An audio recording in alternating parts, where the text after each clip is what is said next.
हमने अग्निवीर स्कीम का ना काफ़ी डीमेरिट्स देखे, काफ़ी ख़राब चीज़ें, काफ़ी स्कीम में उतार चढ़ाव रेगुलर और उसके साथ जो देखा, चाहे वो छुट्टी की 30 दिन इनकी हो, 90 दिन उनकी हो, सैलरी में फ़र्क देखा, छुट्टी में फ़र्क देखा, फैसिलिटी में फ़र्क देखा, पेंशन में फ़र्क देखा, हर एक चीज़ में एक डिफरेंस क्रिएट कर दिया, एक जनरल कैंडिडेट और एक एसटी कैंडिडेट। एसटी पर अग्निवीर और जनरल पर हमारे रेगुलर सोल्जर, यहाँ पर डिफरेंस क्रिएट हुआ। एक और डिफरेंस मेरे साथ कल और आया, एक कमेंट्स, ये कमेंट्स आपकी स्क्रीन के सामने आप पढ़ सकते हैं। यहाँ पर बिल्कुल ये लिखा है कि मेरा भैया अग्निवीर में भर्ती हुआ था और 45 डेज़ का वो बीमार हो गया, मतलब 45 डेज से ज़्यादा बीमार हो गया तो उसको अग्निवीर में निकाल दिया। मतलब ये क्या चीज़ हुआ, मतलब वो आया फौज में ट्रेनिंग करने के लिए और ट्रेनिंग करने के बाद उसको 45 डेज़ का कोई डिजीज़ हुआ और उसको परमानेंटली आउट कर दिया, और उस आउट होने के बाद उसको कोई भी कंपनसेशन या कुछ भी नहीं मिला।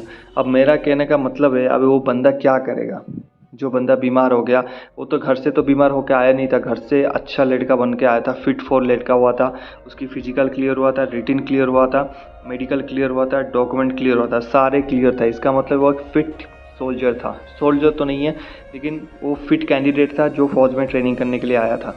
आया, ट्रेनिंग के दौरान बीमार पड़ा, बीमार पड़ने के बाद 45 डेज से ऊपर बीमार पड़ा, मिलिट्री हॉस्पिटल में एडमिट रहा। उसके बाद आप उसको भेज देते कहाँ पर? घर में भेज देते, और कोई भी उसको ऐसा कोई पेंशन नहीं है, कोई भी उसको चलने के लिए, आगे चलने के लिए उसको कोई भी राशि नहीं देते। बट ये गलत है। मैं ये नहीं बोल रहा हूँ कि डिजीज़ होने के बाद 45 दिन या 60 दिन रहा, फौज को लगा कि वो अनफिट है तो उसको भेज दिया। ये पहली बार नहीं हो रहा है फौज में, ये होता रहता है। क्योंकि अगर आपकी ये जिस राइफल की उंगली में आप ट्रिगर दबाते हैं, अगर वो उंगली कट जाता है तो आपको ऐसे भी फौज बोर्ड आउट कर देता है। लेकिन जब भी बोर्ड आउट करता है आपको फौज, आपको एक पेंशन देता है। मतलब मान लीजिए एक रेगुलर सोल्जर 40,000 का पेंशन ले रहा है, आपको बोर्ड आउट में कम से कम आपको 20,000 का पेंशन देगा, कुछ लमसम अमाउंट आपको देगा ताकि आप चल पाओ, आगे जाके चल पाओ। तो ये अगर आपकी 15 साल सर्विस नहीं हुआ है यहाँ पर, लेकिन सूखा उसको आउट कर दिया। अभी वो आया फौज में, फौज के साथ ट्रेनिंग कर रहा था, फौज में बीमार हो गया, कोई भी बीमारी हो तो उसको आप ऐसे ही आउट कर दिया, ना उसको मेडिकल फैसिलिटी, ना आगे चलने के लिए उसको पेंशन वगैरह या कंपनसेशन कुछ भी, या फिर बोर्ड आउट पेंशन उसको कुछ भी नहीं मिला। तो ये बिल्कुल गलत है। मैंने इस भाई से बात किया था तो बिल्कुल गलत है वो चीज़ें। ये चीज़ें चेंजमेंट होना चाहिए, ठीक है। पहली बात तो ये चीज़ें मतलब होता क्यों नहीं सोचता कोई ऐसे कि कोई बंदा आ रहा है, वो ट्रेनिंग कर रहा है, जब उसको कोई चोट लग जाता है या फिर कुछ हो जाता है, एक रेगुलर सोल्जर को बोर्ड आउट पेंशन मिलता है, उसको आउट कर दिया जाता है लेकिन उसको बोर्ड आउट पेंशन मिल जाता है क्योंकि फ़ौज में आने के बाद उसको चोट लगा है, फ़ौज में आने के बाद उसको डिजीज हुआ है, ठीक है। पहले से तो वो ठीक था।